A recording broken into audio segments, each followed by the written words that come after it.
Hello बच्चों, कैसे हो सभी लोग। तुम्हारे पास यहाँ पे प्रश्न दिया है कि हमें क्या करना है, फलन का समाकलन करना है और फलन हमारा दिया है साइन स्क्वायर एक्स। यानी जो ये हमारा प्रश्न है साइन स्क्वायर एक्स, इसका हमें एक्स के सापेक्ष क्या करना है, समाकलन। ऐसे प्रश्नों के लिए आप क्या करो, सबसे पहले अवधारणा बना लो। अवधारणा का मतलब वो महत्वपूर्ण बिंदु जो इस प्रश्न को हल करने में हमारी क्या करेगा, मदद करेगा। तो इस प्रश्न के लिए पहला बिंदु आपको ये याद रखना है कि अगर आपको कभी भी कॉस ए एक्स का क्या करना हो, समाकलन करना हो, तो कॉस ए एक्स का समाकलन जो होता है 1/a साइन ए एक्स प्लस सी होता है, ये याद रखना है। दूसरा आपको यहाँ पे इस प्रश्न को हल करने में मदद करेगा कॉस 2x का, कॉस 2x का सूत्र। कॉस 2x बराबर क्या होता है, 2 कॉस स्क्वायर एक्स माइनस एक ये होता है, और एक जो होता है 1 माइनस 2 साइन स्क्वायर एक्स होता है, और एक और होता है उसको कहते हैं cos square x minus sine square x. मतलब ये तीन जो होते हैं ये कॉस 2x का सूत्र होता है, और ये बहुत ज़्यादा प्रश्न को हल करने में मदद करेगा। तो आइए चलो इस प्रश्न को हम लोग क्या करते हैं, हल करते हैं। जैसे कि हमारे पास यहाँ पे जो प्रश्न दिया है वो दिया हुआ है समाकलन साइन स्क्वायर एक्स का। अब अगर ये केवल साइन एक्स होता है तो इसका समाकलन बहुत आसानी से कर सकते थे, लेकिन ये साइन स्क्वायर एक्स है। तो क्या करेंगे, हम लोग यहाँ से साइन स्क्वायर एक्स का मान निकालेंगे।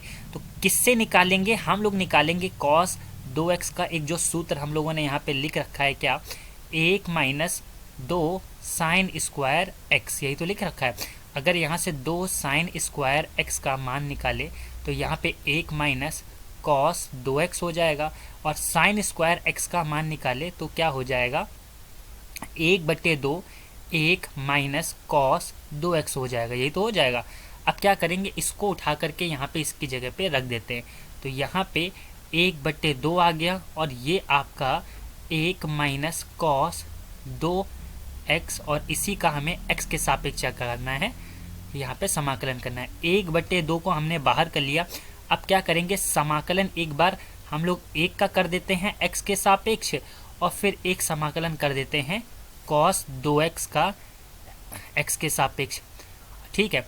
अब देखो 1 का जो समाकलन होता है वो क्या होता है, x। तो यहाँ पे 1/2 को ऐसे ही रखा, 1 का समाकलन हो गया x। फिर यहाँ पे माइनस लगा हुआ है तो माइनस लगा दिया, और cos 2x का समाकलन क्या हो जाएगा, इस वाले सूत्र का हम लोग यहाँ पे प्रयोग कर सकते हैं। तो cos 2x का मतलब यहाँ पे जो ax है वैसे यहाँ पे cos 2x है, तो 1/2 साइन 2x आ जाएगा। तो यहाँ पे हम इसको ऐसे लिख सकते हैं 1/2 साइन, और यहाँ पे हम लिख सकते हैं 2x, है ना, और यहाँ पे प्लस का c। अब चाहे तो हम लोग यहाँ पे 1/2 का अंदर गुणा भी कर सकते हैं, तो ये x/2 हो जाएगा, और यहाँ पे 1/2 से गुणा कर देंगे तो ये क्या हो जाएगा 1/4 साइन 2x प्लस c। तो जो हमारा प्रश्न था समाकलन साइन स्क्वायर एक्स का वो ये हो जाएगा। तो मैं आशा करता हूँ कि आपको ये प्रश्न बहुत अच्छे से समझ में आ गया होगा। धन्यवाद।